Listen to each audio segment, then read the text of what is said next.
জয় নিতাই। পরম পূজনীয় সুধী ভক্তমণ্ডলী, শ্রদ্ধেয় বাবা এবং স্নেহময়ী মাতৃগণ, অনাদিরাদি শ্রীকৃষ্ণ চৈতন্য দেবের এই মাধুর্য মণ্ডিত অপ্রাকৃত লীলা পরিবেশনকারী আপনারা ভক্ত সকল, তাই আপনাদের শ্রীকমল চরণে কোটি কোটি প্রণাম জানিয়ে সকল ভক্তের চরণ ধুলি ভিক্ষা মেঘে নিলাম। জয় নিতাই, জয় গৌর।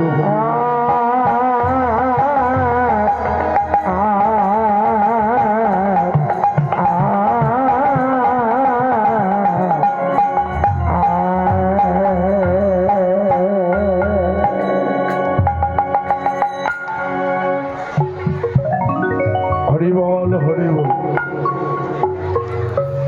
এখনকার পালার বিষয় গৌর গোবিন্দের সুবল মিলন। সুবল মিলন পালার তথাচিত গৌরচন্দ্র শ্রীমন মহাপ্রভু আজকে সুরধনির কুলে একটি বৃক্ষতলায় বসে জয় রাধে বলতে বলিতে নয়ন জল ছেড়ে দিয়ে কাঁদিতে লাগলেন। গৌর হরি যখন জয় রাধে বলে কাঁদিতে লাগলেন, গৌর হরির প্রিয় ভক্ত গৌরীদাস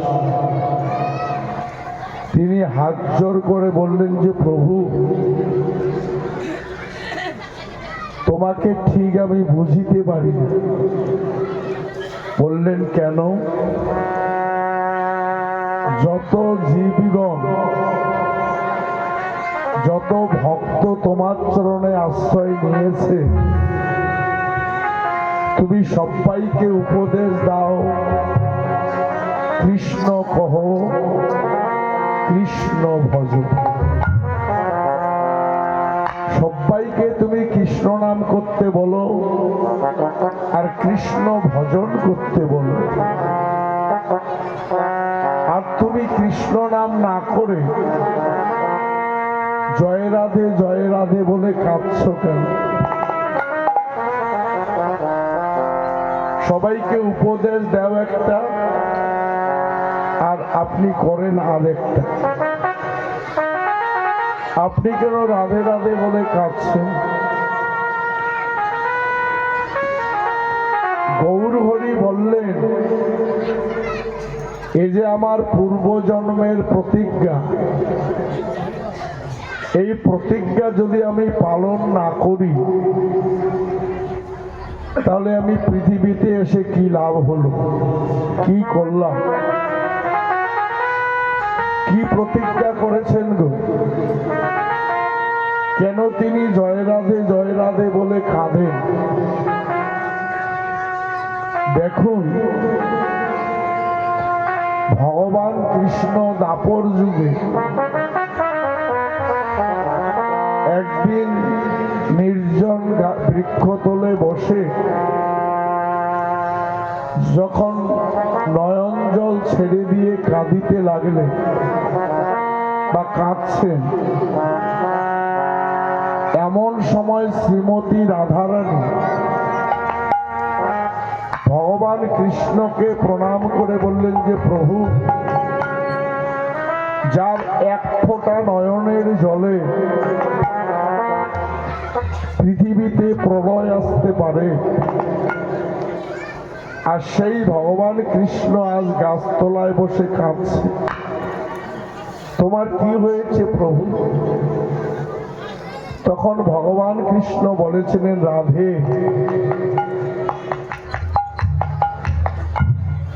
কেউ যদি পৃথিবীতে ঋণ করে শোধ না দেয়,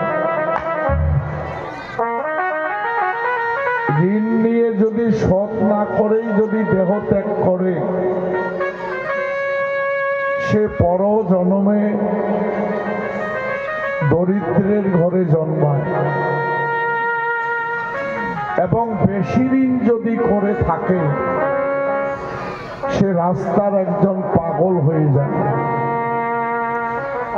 আপনারা নিজের চোখে দেখেন, দুনিয়ার সেরা কাগজ, ফেলিয়ে দেওয়া ময়লা প্লাস্টিক ব্যাগের মধ্যে বস্তার মধ্যে ঢুকিয়ে কষ্ট করে টেনে নিয়ে বেড়ায়। কেউ কি তাকে ওই বোঝা বেঁধে দিয়েছে? কেউ কি বলেছে যে দুনিয়ার ময়লা কাগজ নোংরাগুলি তুমি কাঁধে করে বয়ে নিয়ে বেড়াও? কেন বয়ে নিয়ে বেড়াই? শাস্ত্রে বলল সে পূর্ব জন্মে এত ঋণ করেছে, সেই ঋণ নিয়ে যখন দেহ রেখেছেন, তাই এই জন্মে সেই ঋণগুলিকে কুড়িয়ে কুড়িয়ে সে বোঝা বেঁধে টেনে নিয়ে বেড়াচ্ছে। তাই ভগবান কৃষ্ণ বললেন, আমি বৃন্দাবনে এসে গোয়ালিনীদের কাছে ঋণী হয়ে গেলাম। ওদের ঋণ আমি শোধ করতে পারলাম না। এইবার বৃন্দাবনে আমি সরৈশ্বর্য ভগবান, আর ঋণের বোঝা মাথায় নিয়ে যখন আমি কলিতে যাব, তখন আমাকে দরিদ্র ব্রাহ্মণের ঘরে জন্ম নিতে হবে।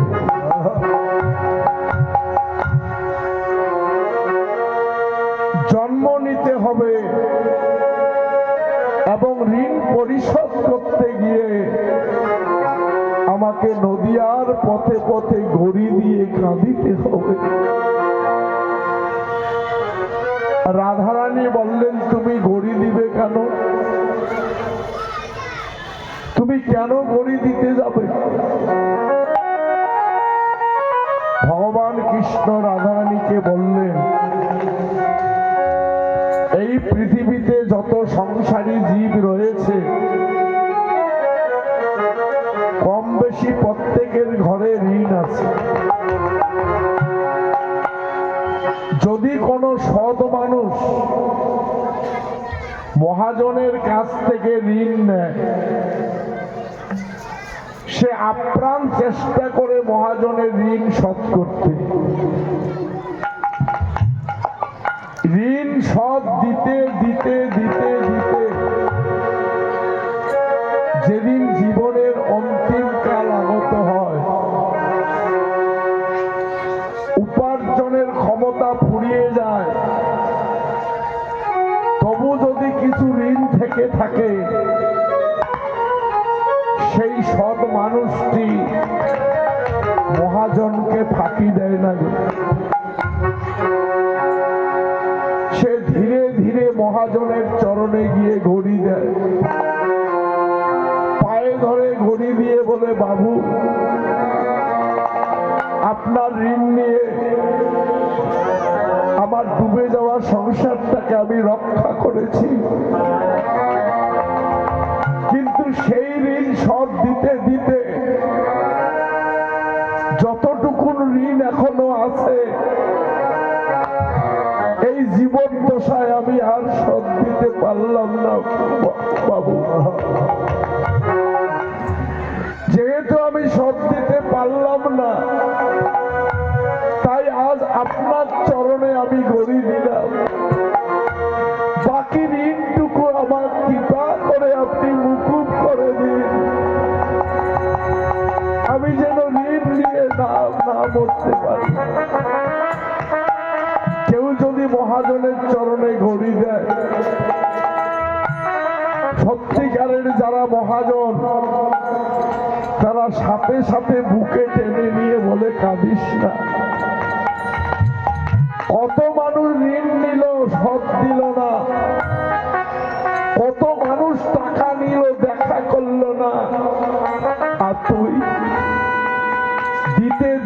সামান্য কিছু দিতে পারলি না, তার জন্য তুই আমার চরণে ঘড়ি দিলি। আয় আয় আমার বুকে আয়, আমি তোকে বুকে নিয়ে ঈশ্বরের কাছে প্রার্থনা করি, শুধু আমার ঋণ নয়, তোমার সংসার ধর্মে যত ঋণ আছে আজ যেন ভগবান তোমাকে মুকুব করে দেয়।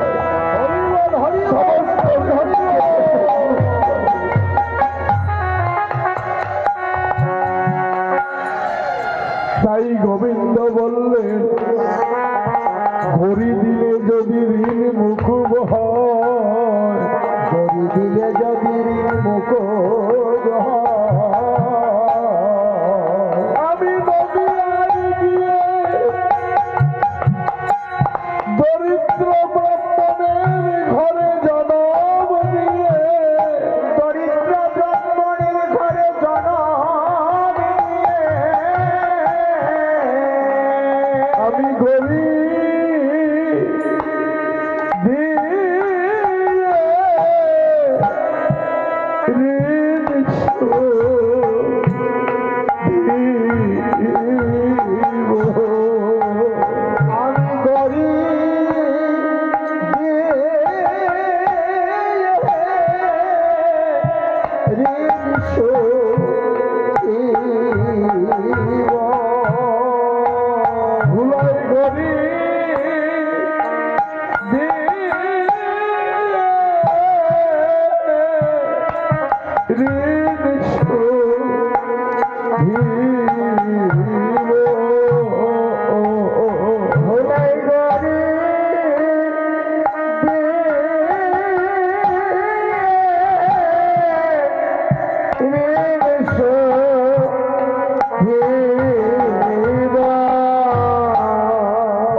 গোবিন্দ কেঁদে দিয়ে বললেন, ভক্ত ঋণের বোঝা মাথায় নিয়ে কলিতে আমি কাঙাল হয়ে নদিয়ার পথে ঘাটে ঘড়ি দিয়ে বেড়াবো। রাধারানীর অন্তর কেঁদে উঠল। গোবিন্দ নদিয়ার লাল পাথর ভরা কাকুরে মাটি, আর তোমার কমল হইতে সুকোমল অঙ্গ, তুমি নদিয়ার মাটিতে আছাড় খেয়ে গড়ি দেবে দয়াল। তোমার অঙ্গে যখন আঘাত লাগবে, তোমাকে যারা হৃদয়ে মন্দিরে যত্ন করে নিয়ে ঘুমায়, যারা হিত পালঙ্কে প্রতিদিন তোমাকে শোয়ায়, সে ঘুমের ঘরে চমকে চমকে উঠবে, মুনি ঋষির ধ্যান ভেঙে যাবে। গোবিন্দ, তোমার অঙ্গ যে কমল হইতে সুকোমল। এসি ভক্তি বেদান্ত স্বামীর ভাগবতে লিখেছেন, কৃষ্ণ অঙ্গ কত নরঙ্গ। ভক্তি বেদান্ত স্বামী লিখেছেন, আপনি যদি মাখনের উপরে হাত রাখেন, হাতখানা ধীরে ধীরে ডুবে যাবে, কারণ হাতের চেয়ে মাখন নরম, মাখনের চেয়ে নরম আমার প্রাণ গোবিন্দের বদন। যে গোবিন্দকে ভক্তরা হৃদয় মন্দিরে যত্ন করে রাখে, মুনি ঋষিগণ যে গোবিন্দকে হৃদয় মন্দিরে রেখে পুজো করে, সেই গোবিন্দ তুমি নদিয়ার মাটিতে আছাড় দেবে। যাও প্রভু যাও, তুমি যাবে তোমার প্রতিজ্ঞা নিয়ে, আমি যাব তোমার সাথে ভালোবাসার অধিকার নিয়ে। তোমার কমল হইতে সুকোমল দেহখানি এই অভাগিনীর দেহ দিয়ে আমি তোমাকে আচ্ছাদন করে রাখবো। তুমি থাকবে আমার ভিতরে, আমার দেহ থাকবে তোমার বাহিরে। নদিয়ার মাটিতে যখন তুমি আছাড় খেয়ে পড়বে, যখন তুমি আছাড় খেয়ে পড়বে, যত ব্যথা লাগে যেন আমার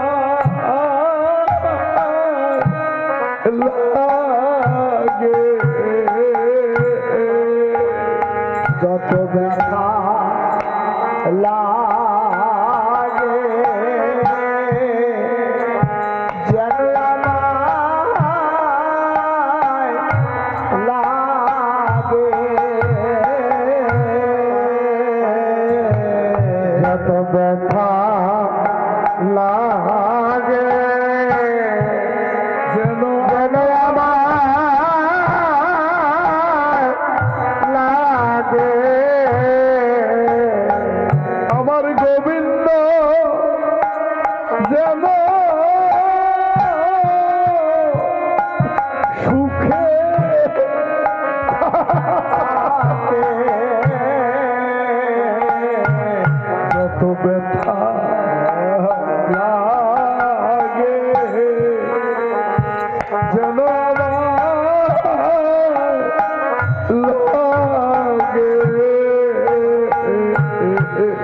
আবার গোবিন্দ যেন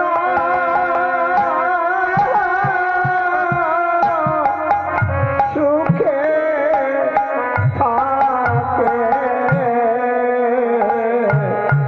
যত ব্যথা লাগে যেন আমায় লাগে। আমার গোবিন্দ যেন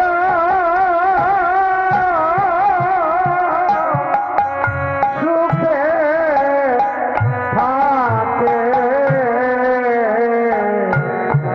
যত ব্যথা লাগে যেন আমার লাগে। যে রাধারানী বললেন, গোবিন্দ সত্য যুগে বৈকুণ্ঠে তুমি নারায়ণ, আমি লক্ষ্মী। তুমি ভৃগু মুনির চরণকে বুকে নিয়ে আমাকে বৈকুণ্ঠ থেকে মর্ত্যলোকে পাঠিয়ে দিয়েছিলে। ত্রেতা যুগে আমাকে তুমি কাছে না রেখে লঙ্কায় রাবণের ঘরে পাঠিয়ে দিয়েছিলে। দাপর যুগে কালী ভক্ত আয়ানের ঘরে আমাকে জায়গা দিলে। আর কতবার আমাকে দূরে ফেলিয়ে দেবে দয়া, আর কতবার। যতবার পেয়েছি ততবার তোমাকে হারাইছি। এবার তোমার অঙ্গের সাথে আমি অঙ্গ মিশিয়ে যাব। তুমি যখন আছার খেয়ে পড়বে, যত দুঃখ দিবেন হরি,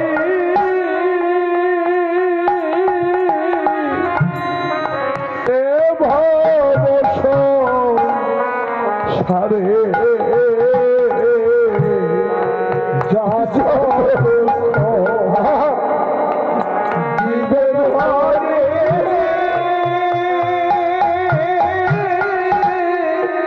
এ ভব সংসারে আমার যত দুঃখ দিবেন হরি,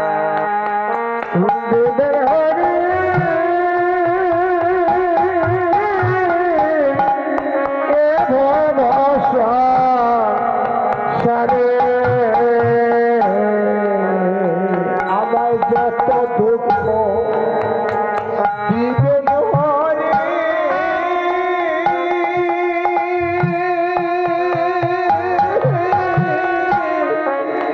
এ ভব সংসারে আমায় যত দুঃখ দিবেন হরি, এ ভব সংসারে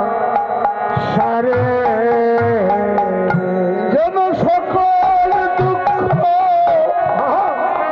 সইতে পারি, কৃষ্ণ নাম করে। যেন সকল দুঃখ সইতে পারি, কৃষ্ণ নাম করে। যেন সকল দুঃখ সইতে পারি, কৃষ্ণ নাম করে।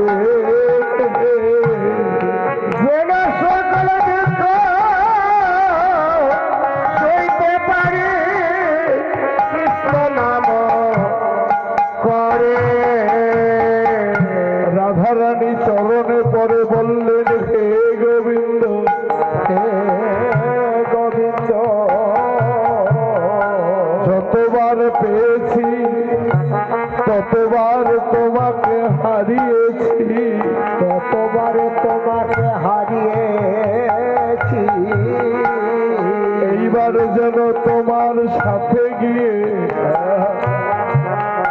বলি, তোমায় যেন আর হারাই না গো, তোমায় যেন হারাই না গো, প্রভু তোমার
রাধারানী যখন চরণ তলে পড়ে কাঁদতে লাগলেন, গোবিন্দ রাধারানীকে দুহাত বাড়িয়ে বুকে জড়িয়ে ধরে বললেন, রাধে,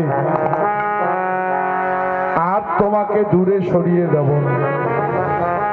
আজ তোমাকে ছুঁয়ে আমি কথা দিলাম, কলিতে আমি কাঙাল হব সত্য, কিন্তু তোমাকে সাথে নিয়ে হব। আমি কি করব জানি, আমি তেজি এই কালো বরণ করিব ধারণ, তোমার অঙ্গের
আপনারা বুঝতে পারলেন গৌরহরি কেন রাধা নাম করে। শুধু রাধা নাম করে গো, না না, রাধা নাম জপে গোরা কত পরম তবে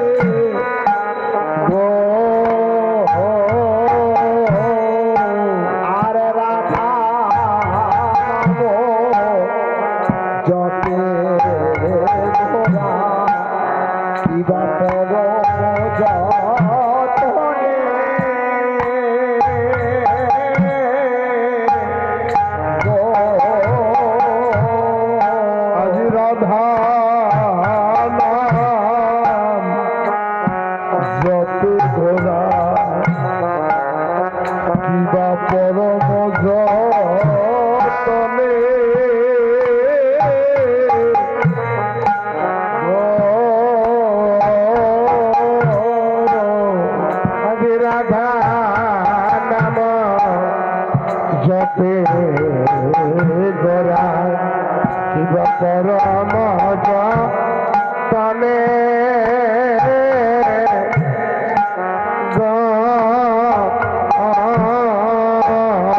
সুরধ্বনি ধারা বহে অরুণ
আমরা কি বুঝিলাম? রাধা নাম জপে গোরা পরম যতন। পৃথিবীতে এমন কোন মানুষ নাই যে সে ভগবানের নাম নেয় না। আমরা প্রত্যেকেই ভগবানের নাম নেই। কারো কাছে নামের ক্রিয়া হয়, আরো কারো কাছে নামের ক্রিয়া হয় না। নামের ক্রিয়া কার কাছে হয় গো? যারা যতক্ষণ নাম করবে যত্নের সহিত করে, নামের মধ্যে ভক্তি রেখে খুব নিষ্ঠার সহিত যত্ন সহকারে যারা নাম করেন তার নামের ক্রিয়া হয়। আর যারা আচার আচরণ বিহীন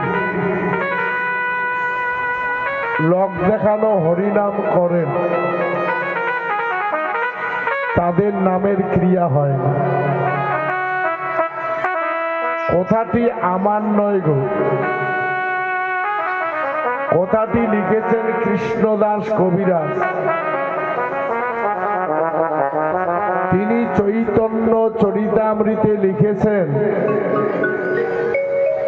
একবার যদি জীব কৃষ্ণ নাম করে, জীবের কি সাধ্য আছে তত পাপ করো। একবার কৃষ্ণ নাম মনের মতো নিলে আপনি সারা জীবনে পাপ দিয়ে ভরাইতে পারবেন। ওই চৈতন্য চরিতামৃতে লিখলেন, কোটি জন্ম ধরি যদি কেহ করে নাম সংকীর্তন, তথাপি সে নাহি পায় ব্রজের ব্রজেন্দ্র নন্দ।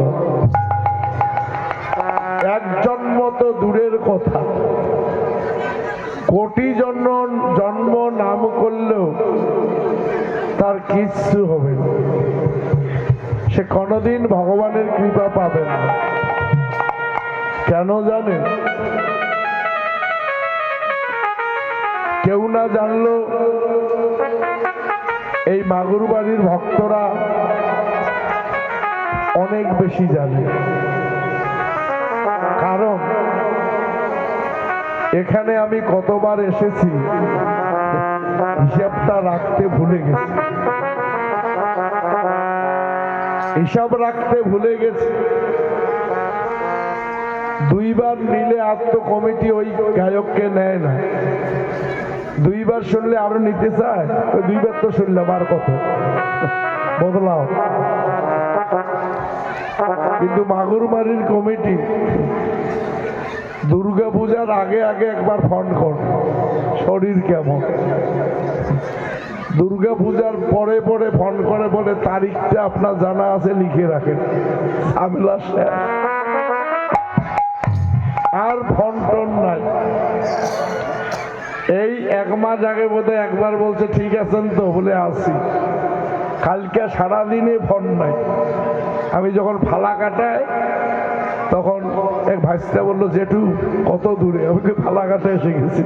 আস্তে আস্তে আসে, মানে এদের বিশ্বাস ফোন করলেও আসবে, না করলেও আসবে। কথা হয়েছে। তাহলে এতটা ভালোবাসার মধ্যে না এসে থাকা যায় না। তখন থেকে আসরে কীর্তন করছি, দেখতে দেখতে অনেক ভক্ত ধীরে ধীরে সব হারিয়ে গেছে। এই জায়গাটা বৃদ্ধ বাবা বৃদ্ধ মা দিয়ে পরিপূর্ণ ছিল, প্রেমের বন্যা এসেছিল কীর্তনে। কি বলি না বলি বড় কথা নয়, ভালোবাসার টানে ভক্তের আকুলতায় প্রেমের বন্যা এসে যায়। সেই বন্যা ধীরে ধীরে শুকিয়ে যাচ্ছে, সেই বন্যা ধীরে ধীরে কমে যাচ্ছে। কেন? ভক্ত কি কম হয়েছে? না, ভক্ত বেড়েছে কিন্তু ভক্তি কমেছে। ভক্ত বেড়েছে, ভক্তি কমেছে। লাখ লাখ টাকা খরচ করেও আমরা সঠিক নিয়মে নামযজ্ঞ করতে পারি না। অনেক জায়গায় সন্ধ্যাবেলা কমিটির দল, অধিবাসের দল আরতি করে। এমন কিছু ভক্ত কমিটির ছেলে পেলে একটু একটু করে খেয়ে এসে ধূপাতি নিয়ে যদি নাচা শুরু করে, তার মুখের গন্ধে ধূপধুনার গন্ধ পাত্তা পায় না। আসর ছেড়ে অনেক ভক্ত বেরিয়ে যায়, বলতেও পারে না কমিটির ছেলে। এতে কি হয় আপনারা জানেন? কয়েকদিন আগে গৌরীপুর থেকে একটু দূরে আলমগঞ্জে ইসলাম ধর্মের ইজতেমা হয়েছিল। লক্ষ লক্ষ মুসলমান। আমাদের ধর্ম অনুষ্ঠানে পুরুষের চেয়ে মেয়ের সংখ্যা বেশি। ওদের ধর্ম অনুষ্ঠানে একটা মহিলা পাবেন না। ওরা কেউ কাউকে মনে প্রাণে বিশ্বাস করে না, কেউ ঘরের বউ নিয়ে ধর্ম সবাই যায় না। সব পুরুষেরা, লক্ষ লক্ষ মুসলিম ধর্মের মানুষ, ইসলাম ধর্মের মানুষ, কিন্তু অনুষ্ঠানের পরের দিন ওখানে একটা কাগজের টুকরা পাবেন না। কেন? ওরা ধর্ম সবাই গেলে পান সুপারি খায় না, বিড়ি তামাক খায় না, ওই কুরকুরি কিনে এনে কোনো বাচ্চার হাতে দেয় না। কিন্তু আমাদের প্যান্ডেল যেদিন শেষ হবে দেখবেন খেরের উপরে, আজকে সকালে তো কুড়াইলো, আমার আসর ছিল না, কুড়িয়ে কুড়িয়ে পরিষ্কার। আমাদের বসার জায়গা আমরাই নোংরা করছি, আমাদের পরিবেশকে আমরাই নোংরা করছি। কাকে দোষ দিব গো? কাকে দোষ দেওয়া যায়? আমরা নিজে যদি পরিষ্কার না হই, পরিষ্কার থাকতে পারে না। তাই মহাপ্রভু আমাদের শিক্ষা দিলেন, শুধু নাম করলে হবে না।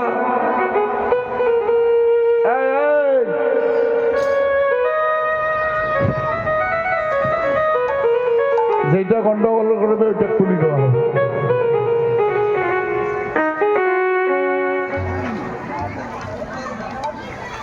জয় জয়। নাম করো আর নামের যতন করো। দেখেন বাবারা মায়েরা, নাম করতে কারো বাধা নাই, কিন্তু যতক্ষণ আপনি নাম নিবেন একটু শুদ্ধ চিত্তে নিবেন, মনকে সুস্থ করে যত্নের সহিত নাম করবেন, নামের ক্রিয়া অবশ্যই পাবেন। প্রমাণ যদি পেতে চান, অনেক বন্ধু বান্ধব থাকে না, ইয়ের কি ফাজলামি সবে চলে। অনেক বন্ধু বান্ধব আমাকে বলে, বড়ুয়াদা দেশটাক তো ভাজি খাইলেন, কিন্তু সমাজের কি উপকার করলেন? খালি ব্যাগ নিয়ে যান, কাপড়ে সপড়ে ভর্তি করি আনেন আর টাকা আনেন, সমাজের উপকারটাই কি করলেন? মানুষের হিংসাও কমে না, ঝগড়াও থামে না। আমি প্রথমে খুব কষ্ট পেয়েছিলাম, খারাপ পেয়েছিলাম, পরে একটু ধৈর্য ধরে চিন্তা করলাম কথাটা সত্য, অপ্রিয় হলেও সত্য। এত টাকা খরচ করে নামযজ্ঞ হয়, ক্রিয়া হয় না কেন? ঘটনাটা কি? উত্তর আমার কাছে নাই। কীর্তনে এত কান্নাকাটি হয়, ক্রিয়া হয় না কেন? উত্তর নাই। উত্তর পেলাম কোথায় জানেন? ওই গয়ার থেকে, আমি গয়ায় যাব পিণ্ড দিতে, ওখান থেকে বৃন্দাবন মথুরা যেখানে নিয়ে যায় এজেন্ডা,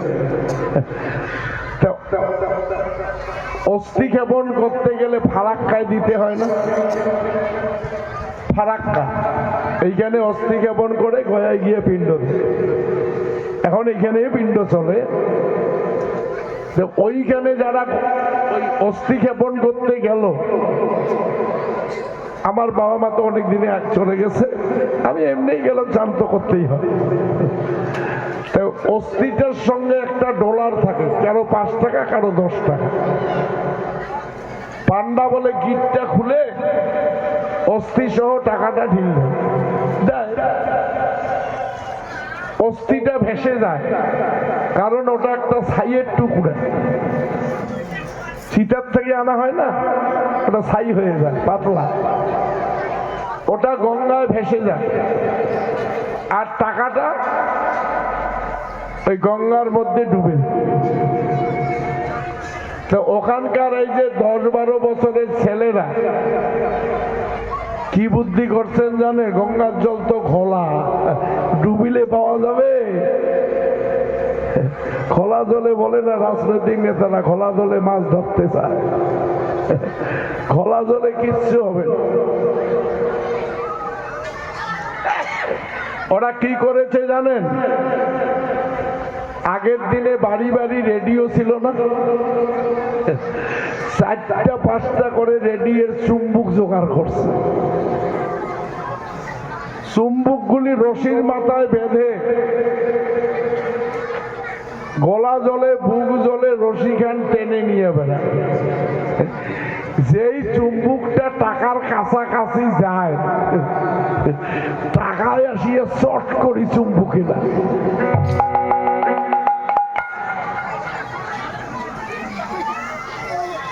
টাকা এসে চট করে চুম্বুকে লাগে, ডুবাও লাগে না, কিছু না, খালি টানা থাকে। ওইখানে আমি উত্তরটা পাই না। কি উত্তর? এত কীর্তন হয়, ক্রিয়া হয় না কেন? চুম্বুকের ধর্ম একজনকে কাছে টানা, কিন্তু যাকে টানবে সে যদি নোংরা হয়, সে যদি অপরিষ্কার থাকে, ময়লা থাকে, চুম্বুকটা টানবে? যায়নি তাই কাউকে তো খারাপ বলা যাবে না। নিজের বিবেককে জিজ্ঞাসা করবেন, আমি পরিষ্কার না নোংরা? কি দিয়া নোংরা হয় গো? কাদা দিয়ে নয়। অভিমান, অহংকার, কুটিনাটি, ছলচাতুরি, হিংসা, বিদ্বেষ, পরনিন্দা, পরচর্চা, এগুলো দিয়ে না মনটা দেহটা নোংরা হয়। এগুলি পরিষ্কার করতে না পারলে কৃষ্ণ নামের কর্ষণ চুম্বক কোনদিন আপনাকে টানবে না, টানতে পারে না। তাই গৌর হরি নাম করছে।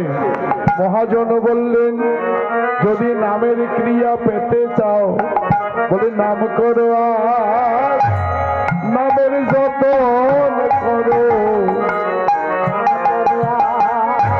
নামের যতন করো, নাম করো, নামের যতন করো। বলি গুরুর চরণ আশ্রয় করে নাম করো, আর নামের যতন করো। আশ্রয় করে বলি হা কৃষ্ণ, কৃষ্ণ বলে আশ্রয় করে,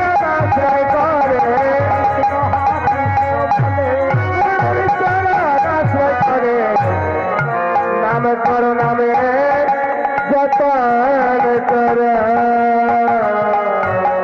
তাই গৌর হরি আমার রাধা রাধা বলে প্রেমে হইল বিকল।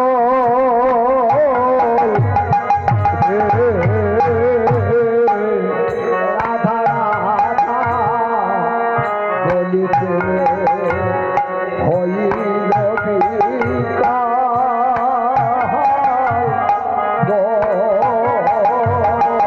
রাধা রাধা বলে প্রেমে হইল বিকল রে। রাধা রাধা বলে প্রেমে হইল বিকল।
কলিতে হলো গৌরীদাস, ওই সুবল কলিতে হলো গৌরীদাস, আর যিনি কৃষ্ণ তিনি হলেন চৈতন্য। তাই গৌর আমার কৃষ্ণ ভাবে ভাবিত হয়ে গৌরীদাসকে সুবল মনে করে বলছে, এই এদিকে আয়। বলি একবার এনে দেখাও তারে,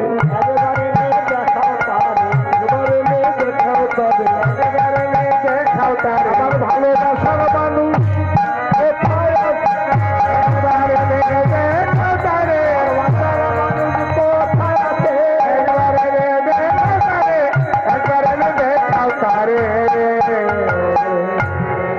হরিদাস বলছে, এই যে কখন যে কি বলো তোমার ভাষা অনুভব করতে পারি না। তুমি কি চাও আমার কাছে? কাকে এনে দেখাবো, কাকে এনে দেখাবো?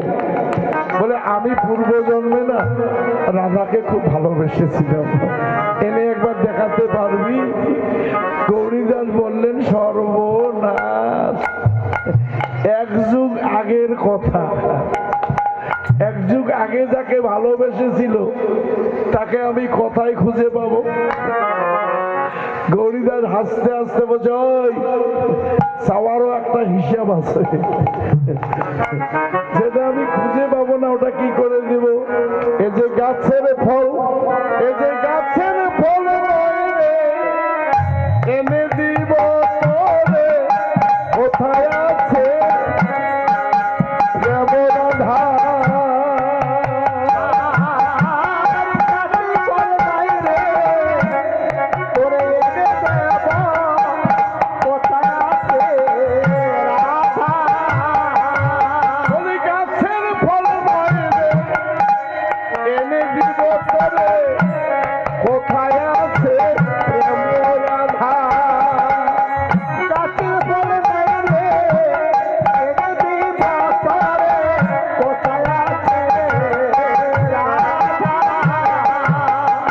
বলি নিজে নিজে খুঁজে দেখো, নিজে নিজে খুঁজে দেখে, নিজে খুঁজে দেখো, নিজে খুঁজে দেখো, তোমায় কেউ তো খুঁজে দিবে না গো, নিজে নিজে খুঁজে দেখো।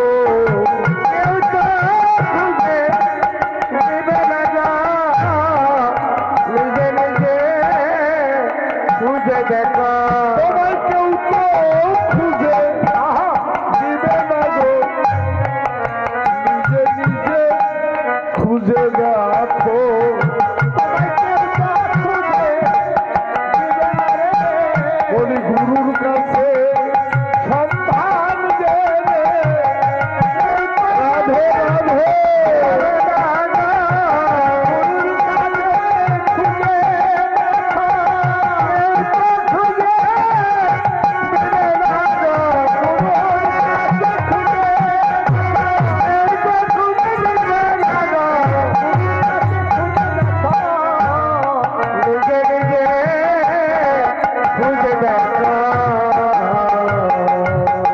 রাধে রাধে ভগবানকে কেউ কাউকে খুঁজিয়ে দেয়, এটা খুঁজে দেওয়ার জিনিস, আর খুঁজলে পাওয়া যায়।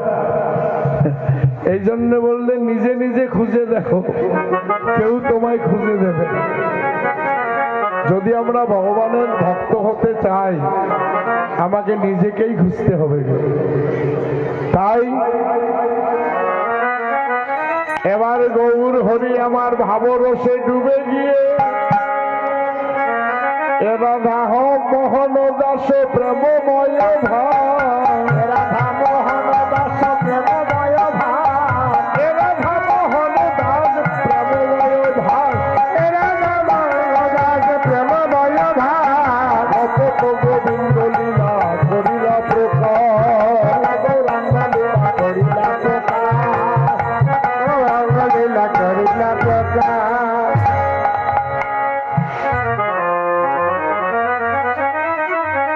জয় রাধে। কমিটির পক্ষ থেকে আমাদের এই অনুষ্ঠান পরিচালনার মহন্ত প্রভুর নির্দেশ অনুযায়ী আগামীকাল একাদশী তিথি। একাদশী তিথিতে অন্ন গ্রহণ করলে পাপকে গ্রহণ করা হয়। একাদশীতে যত পাপ অন্নের মধ্যে প্রবেশ করে, সেদিন যদি আমি অন্ন খাই, বলা লাগবে না আমি পাপী কম না বেশি। যত বেশি ভাত খাবেন তত বেশি পাপী হবে। এই জন্যে একাদশীতে অন্ন নিষেধ। তারপর বৈষ্ণব সমাজ থেকে সিদ্ধান্ত হলো পঞ্চশস্য নিষেধ। পঞ্চশস্য নিষিদ্ধ। এবং যারা কীর্তনে এতদিন ধরে ব্রত নিয়েছেন, যারা কৃপা করে প্রতিদিন আসেন, চরণ ধুলি দেন, অন্যান্য দিন একাদশী করেন বা নাই করেন, অন্তত আগামীকাল চেষ্টা করবেন অবশ্যই একাদশী করতে। একাদশী করবেন, কিন্তু উপবাস বাদ। পঞ্জিকায় লেখা আছে একাদশী উপবাস। উপবাস আমিও দিব না, আপনাদেরও দরকার নেই। কোন সাধুও উপবাস দেয় না। অনুকল্প দেখলে মাথা ঘুরে। শ্যামা চাউলের মিষ্টান্ন, কাউনির মিষ্টান্ন, বাদাম ভাজা, ফল মূল, গরম দুধ, এত কিছু যদি ব্যবস্থা থাকে, অসুবিধা থাকার কথা কি? আমরা মানুষকে বলি একাদশী আছে, যদি বলা যায় উপবাস আছেন, না উপবাস নাই, অনুকল্প নিয়েছে। বৈষ্ণবের নাম হলো অনুকল্প। একজনও থাকে না। প্রথম আমি একাদশী করতাম, কিচ্ছু খাইতাম না, খালি লাল চা। তারপরে ভাগবত করি, ঘুরি বেড়াই। যেই আশ্রমে ভাগবতে যাই ব্যবস্থা ভালো। আমি কই না একাদশী তো ঠিকই আছে, অসুবিধা থাকার কথা নয়, ব্যবস্থা আছে। আপনারাও ব্যবস্থা করে নেবেন। ভগবানের ইচ্ছায় টাকা পয়সার তো অভাব নাই। অভাব আছে কি? আগে তো মাদের হাতে কোনো টাকা ছিল না, এখন মাদের হাতে টাকা হয়েছে। লক্ষ্মীর ভান্ডার।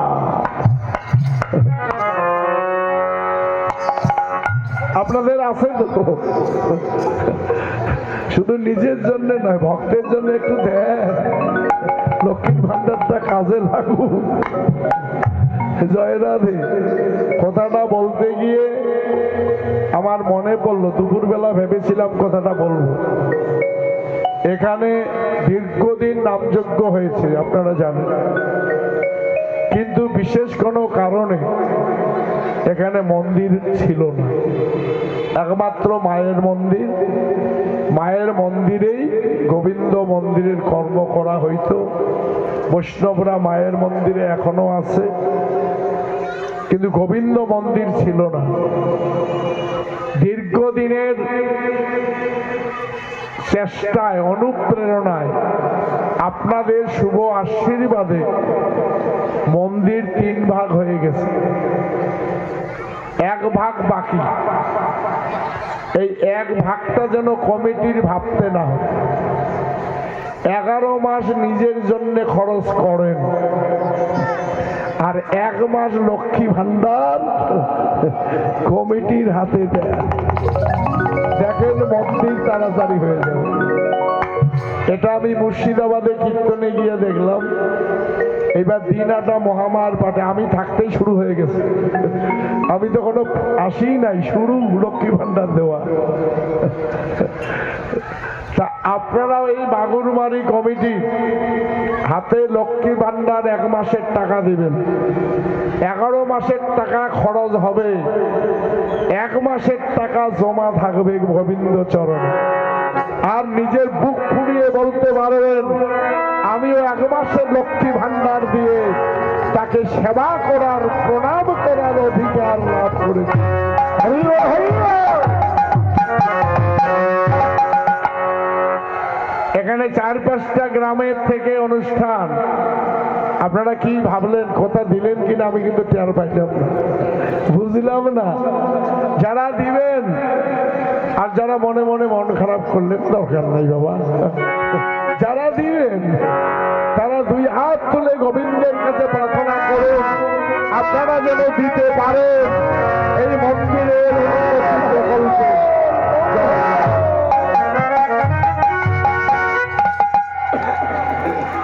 এইবার ঘোষণাটা শেষ হয়নি।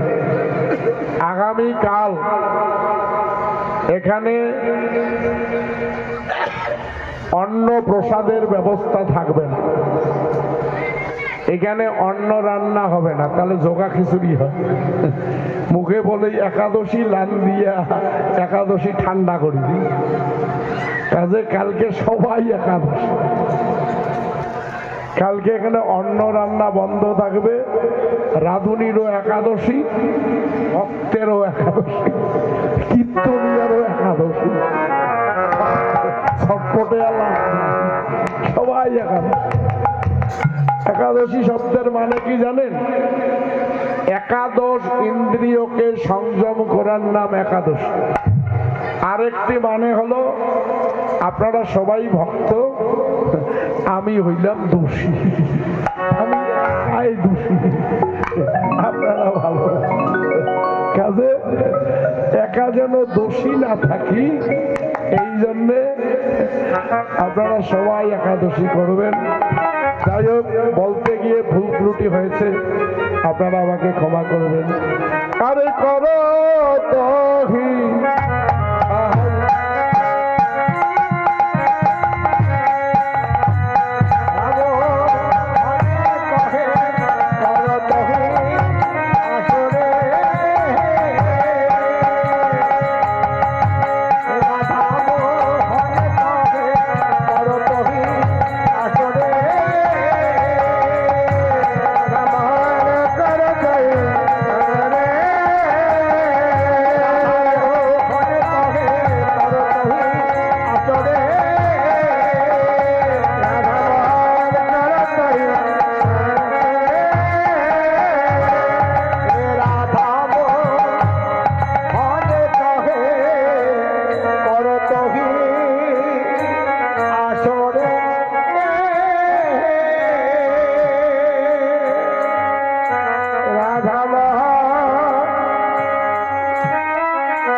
মধুর বৃন্দাবন,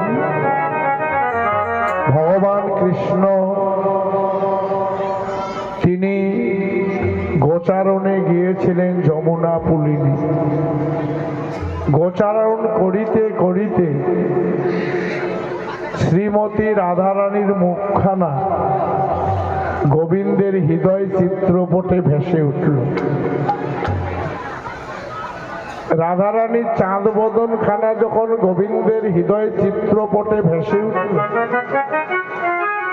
তখন ইচ্ছাময় শ্রী ভগবান তার সঙ্গে মিলনের ইচ্ছা মনে মনে জাগিল। কিন্তু সেটা কৌশল না করলে তো হয় না। তাই গোবিন্দ আমার কৌশল করে সুবলকে আহ্বান করলেন।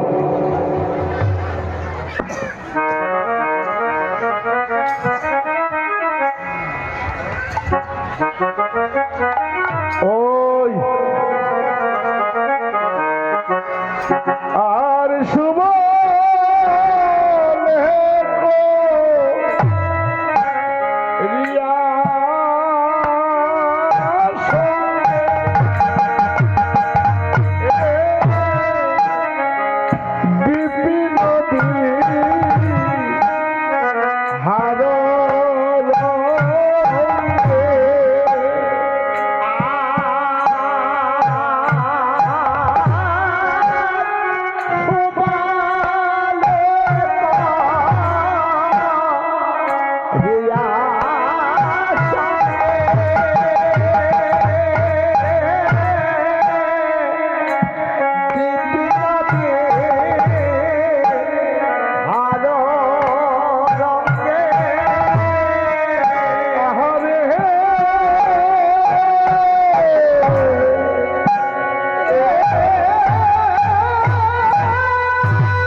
আমার কাছে আয় ভাই, আয় রে সুবল,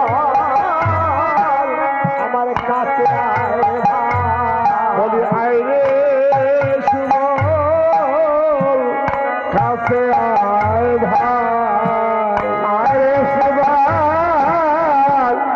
আমার কাছে আয় রে মনে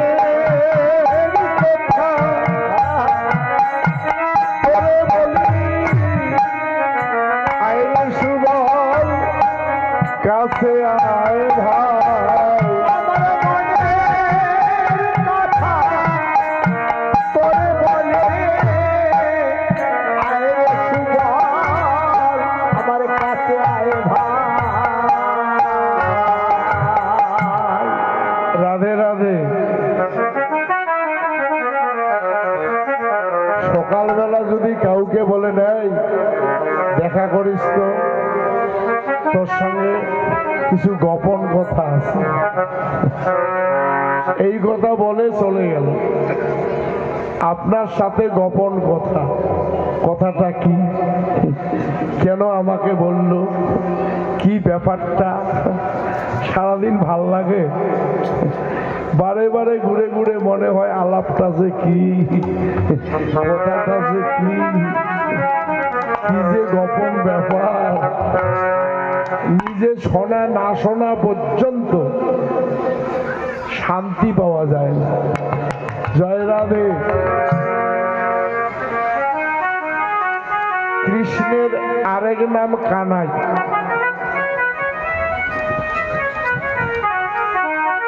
কৃষ্ণ যখন বললেন সুবল একটু কাছে আয়, তোর সাথে দুইটা মনের কথা বল। সুবল একটু দেরি করলো না, ইস মনের কথা আমার মতো সখাকে বলবে। কাছে এসে ফিস ফিস করে বলছে, কানাই কি কি মনের কথা রে, বল না বল। কৃষ্ণ এই সুবলের মনের কথা শোনার টান দেখে একটু মজা করলো, ওই তোকে যে আমি মনের কথা বলবো, তোর আবার হজম শক্তি ঠিক আছে তো? সুবল বলছে, দেখ আমি বয়সে ছোট হইতে পারি, কিন্তু আমি অমর না, যাকে তাকে বলে বেড়াই না। আমাকে বল, ওটা চাহিদা আলাদা। কীর্তন তাল পায় না। কেউ যদি দৌড়ে এসে মাঝখান থেকে একজন ভক্তকে তুলে নিয়ে যায়, নিয়ে যদি প্যান্ডেলের ওই কোনায় ফিসফিসানি শুরু করে, দেখেন না কীর্তন দেখে না মানুষ, ওইদিকে দেখে এক এক করে উঠেছে, কি হয়েছে, আর কিছু হয় না, শুনি না, শোনাও যায় না, চাহিদাই আলাদা। কৃষ্ণ যখন বললেন সুবলকে গোপন কথা বলবে, সুবলের চাহিদা বেড়ে যাবে। এবার কৃষ্ণ বললেন, সুবল বৃন্দাবনে তুই কত জায়গা দেখেছিস? আয় বাবা আয় আয় আয়, এটা তোমাদের জায়গায় না, জায়গা না, তোমরা কীর্তন নষ্ট করো।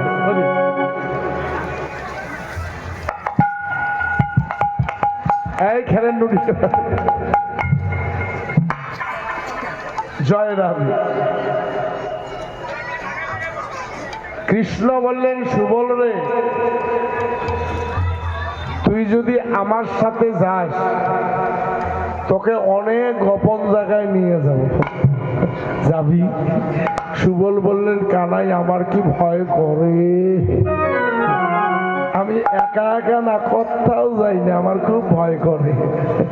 তুই যদি নিয়ে যাস তাহলে যাব, নতুন জায়গা দেখার ইচ্ছা আরো কার নাই, নিয়ে গেলে যাব। এইবার সুবলের হাত ধরে ভাই কানাই কোথায় নিয়ে যাচ্ছে গো? ভাই কানাই কোথায় নিয়ে যাচ্ছে? আপনারা যারা বৃন্দাবনে বারে বারে গিয়েছেন, নিশ্চয় রাধারানীর বাপের বাড়ি গেছেন, বর্ষণা যান না? গেছে। রাস্তার দুই পাশে কিসের গাছ গো? বর্ষণা যাইতে রাস্তার দুই পাশে কিসের? আয় বাচ্চা আয়,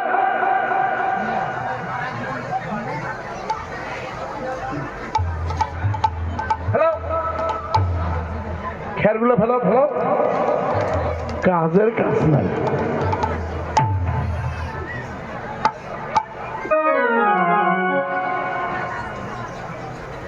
জয় রাধে। রাস্তার দুই পাশে কাটার গাছ।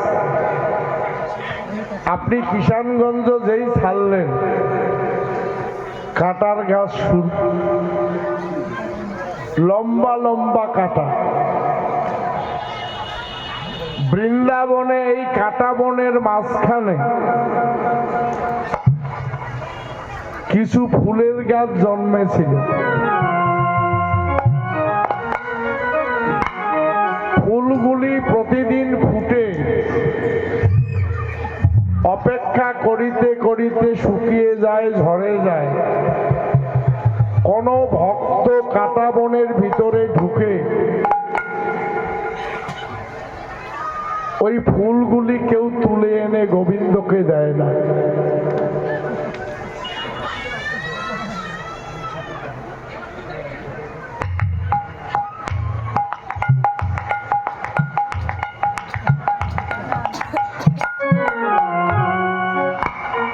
এইবার কাটা বনের মাঝখানে ফুলের গাছ, এই জীবগুলি হচ্ছে বদ্ধ জীব, যেখানে জন্মায় সেখানেই মৃত্যুবরণ করে। আর কাটা বন ভেদ করে কোনদিন কোন ভক্ত ওই ফুলের গাছ থেকে একটি ফুল নিয়ে গোবিন্দকে দিল না। জয় রাধে। 1 ঘন্টা পরে আস্তে আস্তে ভক্ত কমবে। এটাই নিয়ম, এটাই নিয়ম, এতে কোনো দোষ নাই। এই জন্য 1 ঘন্টা আগেই বলছি, কালকে হবে রাধা কৃষ্ণের অষ্টকালীন নিত্যলীলা, আর সূর্য পূজার পালা এই অধমকে দিয়েছে। আমাকেই সূর্য পূজা গাইতে হবে। কমিটির পক্ষ থেকে নিবেদন, খইয়ের মলা, মুড়ি, অন্ন জাতীয় কোনো লাড়ু লাড্ডু আগামীকাল আপনারা নিয়ে আসবেন। আপনারা ওই অন্ন বাদ দিয়ে ফলমূল পান, ছানা পাটে আনবেন, ক্ষীর ফাটে আনবেন। বয়স হয়েছে না, আশা তো করি নাকি। ক্ষীর মানে আনবেন, একটু বেশি করি আনেন। হ্যাঁ, কথাটা রইল। ঘটনাটা হলো অন্য জাতীয় কোনো বস্তু আপনারা কালকে আনবেন না, এটাই নিবেদন। এইবার কাটা বনের ভিতরে কোনো বৈষ্ণব ঢোকে না। কেউ ফুল তুলে নিয়ে গোবিন্দকে দেয় না, তাই প্রতিদিন ফুলগুলি কাঁদে। এই যে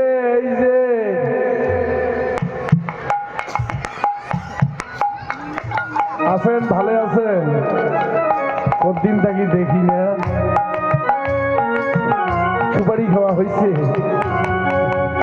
যাক, মুখখান রস তো গল্পটা খানি জোরে জোরে লাগাইছে। রাধে রাধে। মনটা এদিকে ও মা,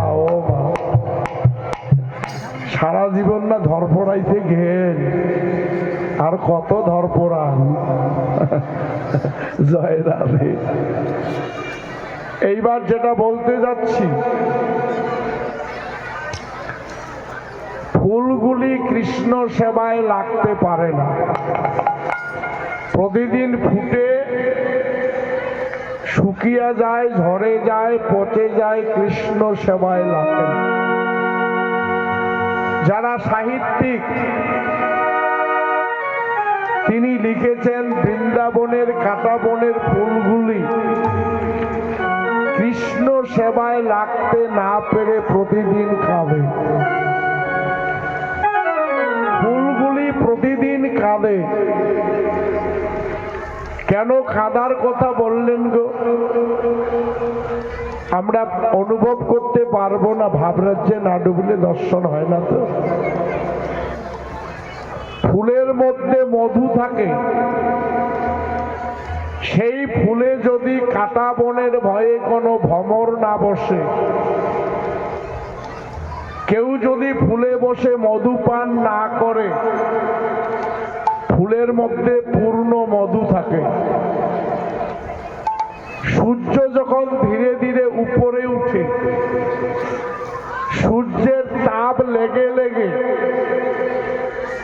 মধুগুলি আর জমে থাকতে পারে না। সূর্যের তাপে ধীরে ধীরে পাতলা হয়, আর ফুলের পাপড়ির উপর দিয়ে আমাদের চোখের জল যেমন টুপ টুপ করে পড়ে, ঠিক ফুলের মধুগুলি পাপড়ি দিয়ে টুপ টুপ করে পড়ে। এই লীলা দর্শন করে মহাজন বললেন, কৃষ্ণ সেবার লাগি বৃন্দাবনের ফুলগুলিও কাঁদে। বৃন্দাবনে ফুলগুলিও কাঁদে, কেন কাঁদে গো?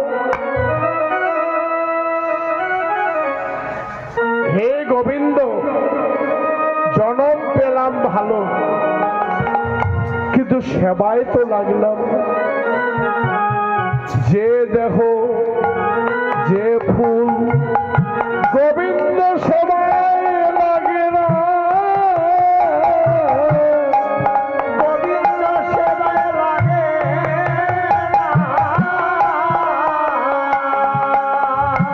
বলি তার কিসের মরণ আর কিসের জনম, তার কিসের মরণ কিসের জনম, তার কিসের জনম আর কিসের মরণ, কিসের জনম কিসের মরণ। যদি কৃষ্ণ সেবা লাগিল না গো, কিসের জনম কিসের মরণ, কৃষ্ণ সেবায় লাগিল না গো, তার কিসের জনম কিসের মরণ। যদি কৃষ্ণ সেবা লাগিল না গো, কিসের জনম কিসের মরণ, যদি কৃষ্ণ সেবায় লাগিল না গো, জনম পেয়ে কি বা হইল, যদি কৃষ্ণ সেবায় লাগিল না গো, যদি কৃষ্ণ সেবায় লাগিল না গো, যদি কৃষ্ণ সেবায় লাগিল না গো,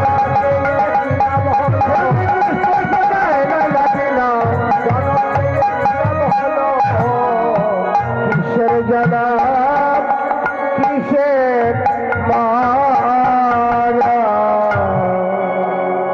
এই ফুলগুলি যখন প্রতিদিন কৃষ্ণ সেবার লাগি কাঁদে,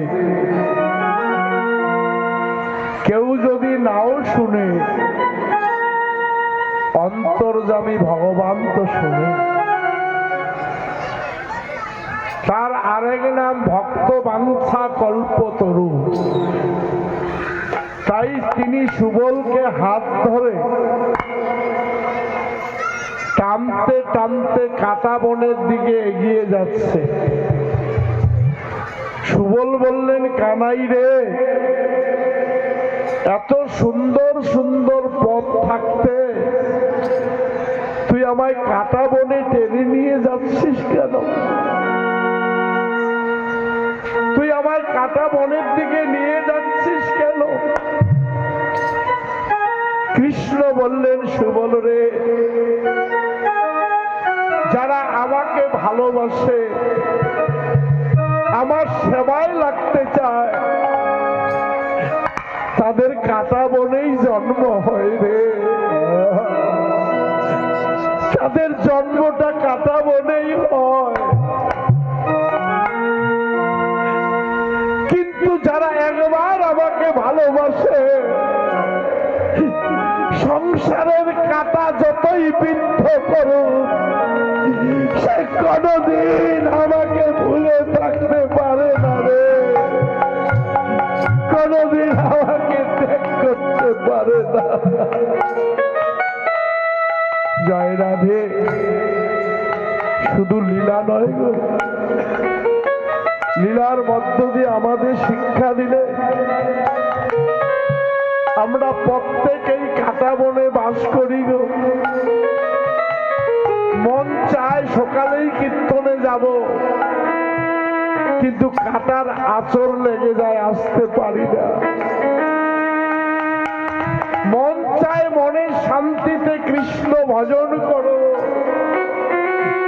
সংসারের চারপাশে কাটাগুলি এমন ভাবে ব্যথা দেয়, আঘাত করে, তখন যখন কৃষ্ণ নাম করার সুযোগ হারিয়ে যায়, তাই কাঁটা বনের ভিতরে থেকে ফুলগুলি আহ্বান করছে, গোবিন্দ সেবাই যদি নাই লাগিলাম তাহলে বৃন্দাবনে জন্ম দিলে কেন? এই জন্মের কি বা কাজ? ভগবান যখন ধীরে ধীরে সুবলকে নিয়ে সেই কাঁটা বনের ভিতরে প্রবেশ করিল, ফুলগুলি বললেন, গোবিন্দ তুমি এসেছ,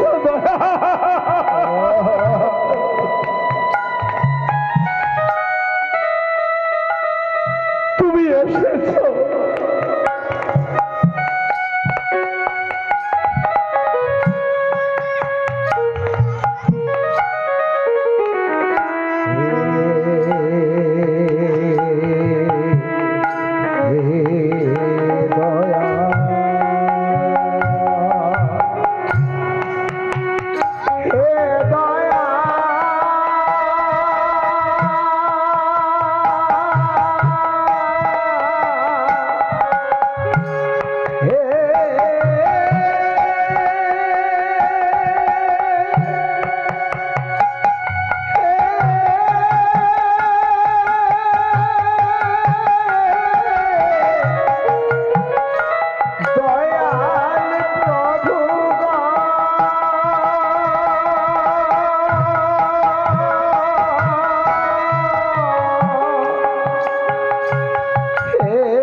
আমাদের হাত নেই, তোমার চরণ দুটি জড়িয়ে ধরো, তোমার চরণ দুটি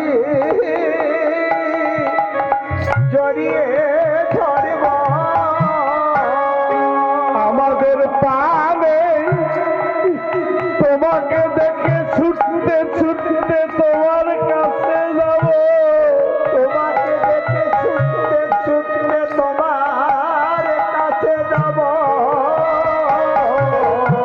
তুমি কৃপা করে কাছে আসো,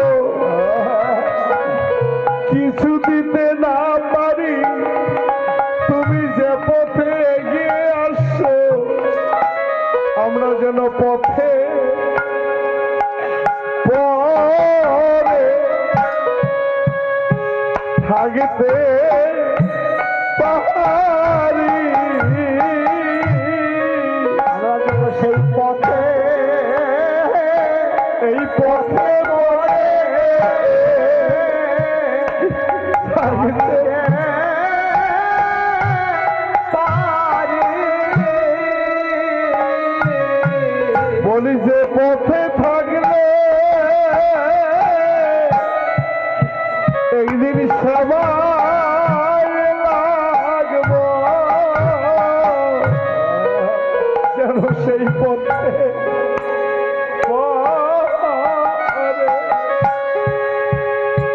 থাকতে পারি। যে পথে গেলে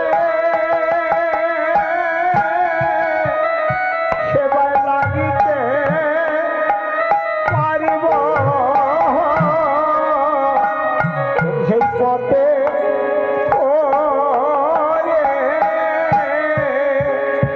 থাকিতে পারি। যে পথে থাকলে একদিন সেবায় লাগব, যেন সেই পথে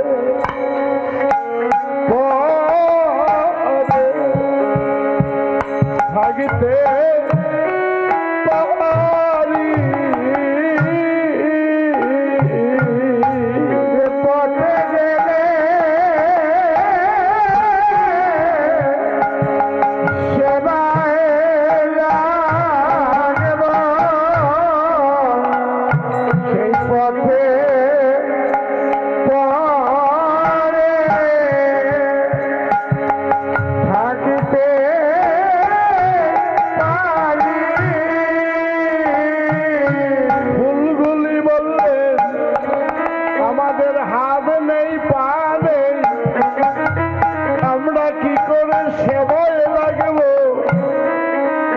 বলি মাথা পেতে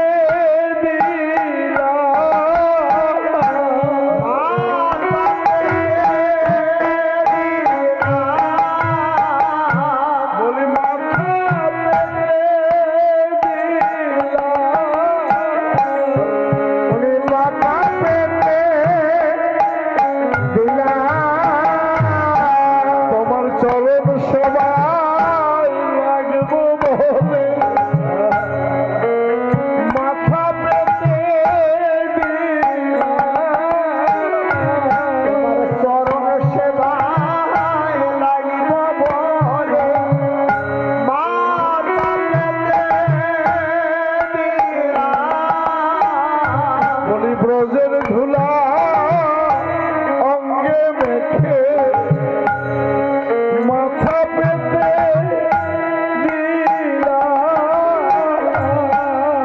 ব্রজের ধুলা মাথায় মেখে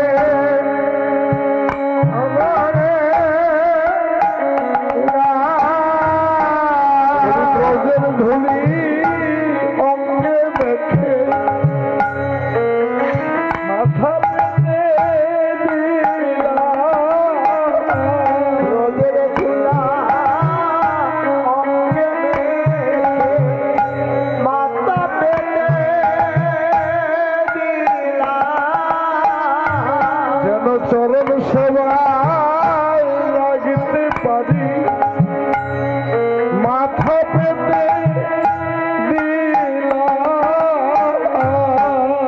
চরণ সেবায় লাগিতে পারি মাথা পেতে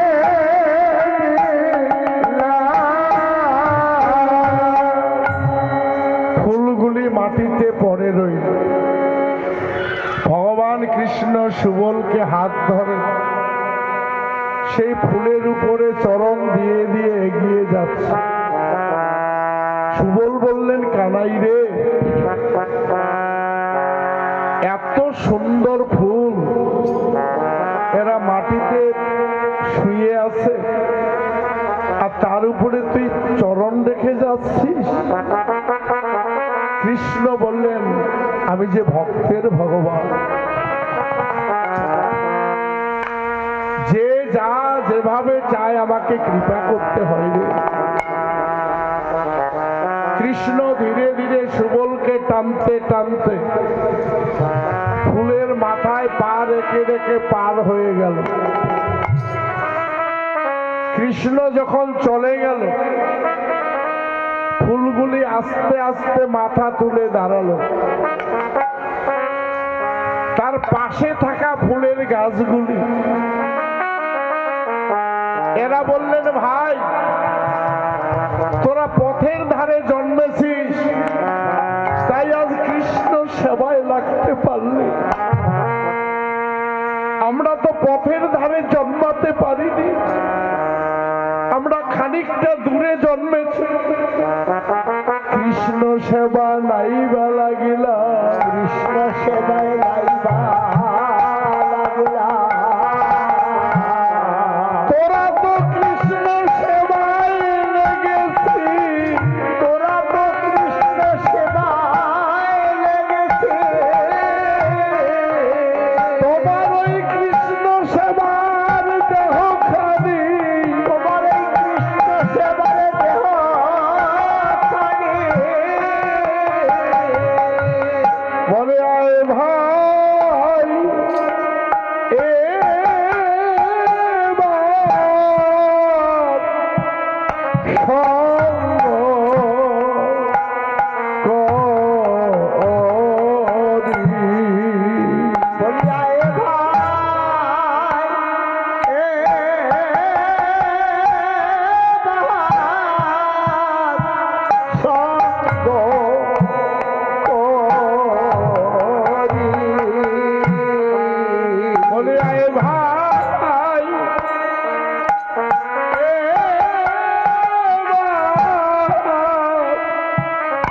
তোমার সঙ্গ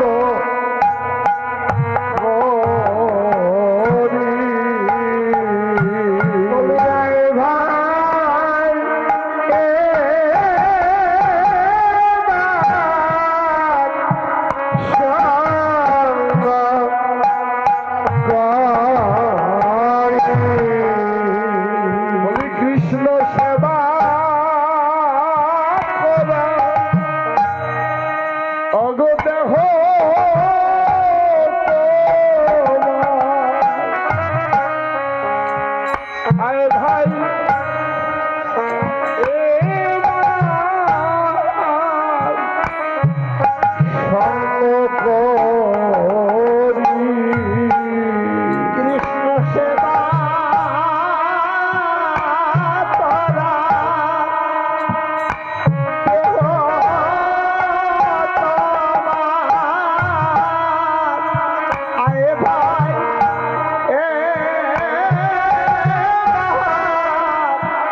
ভাই এবার সঙ্গ করি ভাইকে আমার বিরাট হয়েছে না হয়। উনি আই ভাই এবার সঙ্গ করি।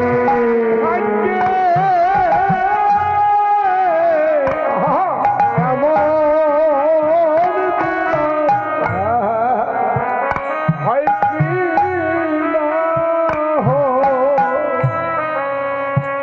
আরে ভাই এবার সঙ্গ করি আজকে আমার দিদা হয়েছি না হয়। আয় ভাই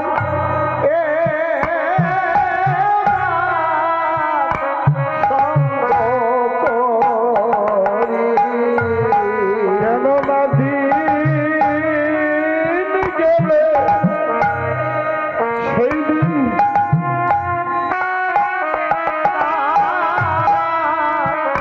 আয় ভাই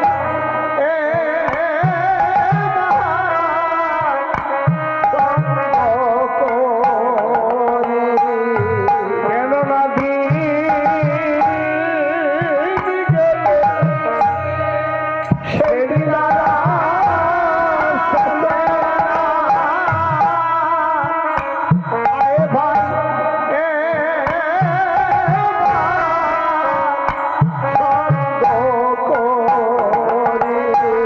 আজকে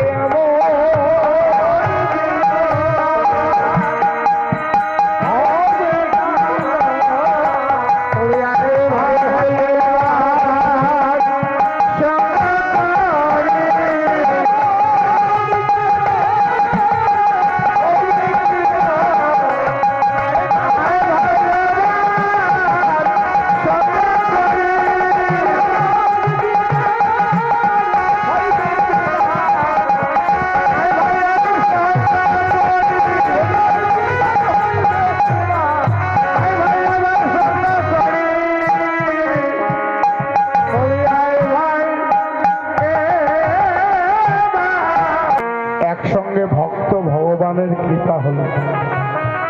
সুবল হচ্ছে কৃষ্ণের অন্তরঙ্গ ভক্ত, আর কৃষ্ণ তো স্বয়ং ভগবান। তিনি ভক্ত সহ ফুলগুলির মনোবাঞ্ছা পূর্ণ করলেন। সেই ফুলগুলির মনোবাঞ্ছা পূর্ণ করে আরে রাধা কুণ্ডে তীরে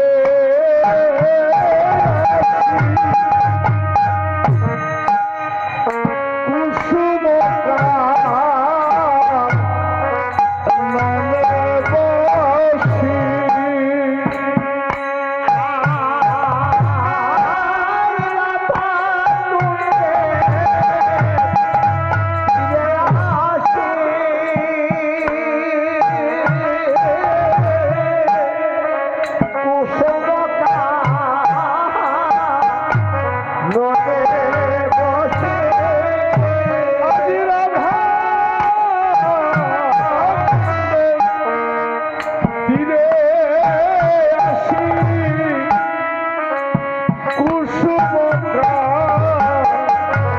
মনে বসি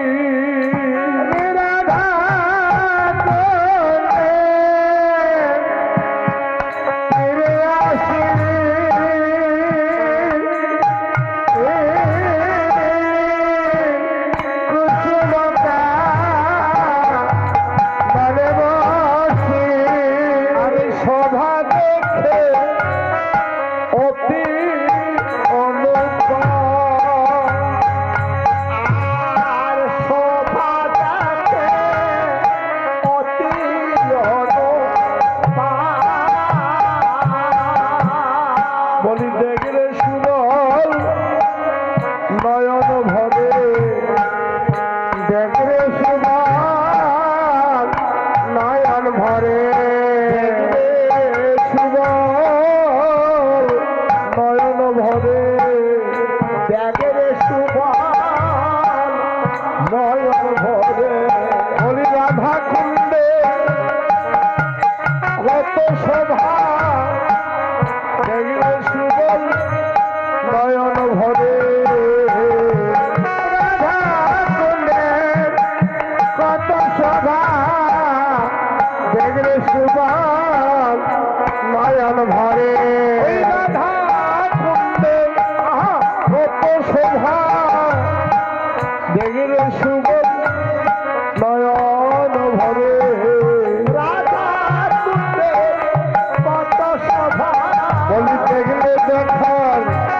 কনিষ্ঠ,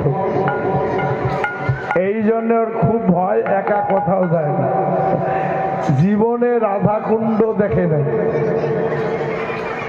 রাধাকুণ্ড দেখার পরে সুবলের এত আনন্দ হইল, ও দাঁড়িয়ে থাকতে পারে না, লাফাচ্ছে সবাই। ইস, কি সুন্দর রে, ইস, কি দারুণ রে, কি চমৎকার রে, কৃষ্ণ বোঝার তোর হইলটা কি? বলে এই জন্যে বলি নতুন জায়গা দেখাবি। বাহ, কি দারুণ রে, কি সুন্দর রে, কি চমৎকার রে। প্রথম দর্শনে আনন্দের উদ্ভব।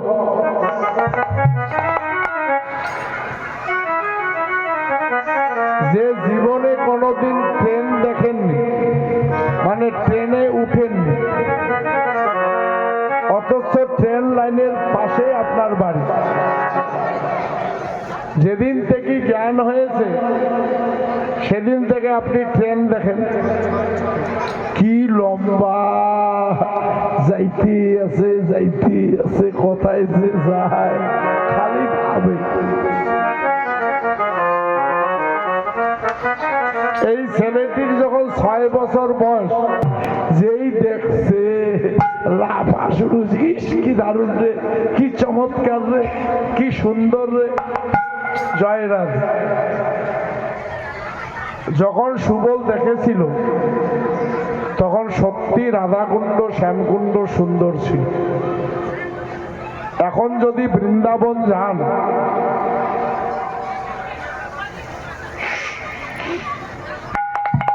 রাধাকুণ্ডের চারপাশে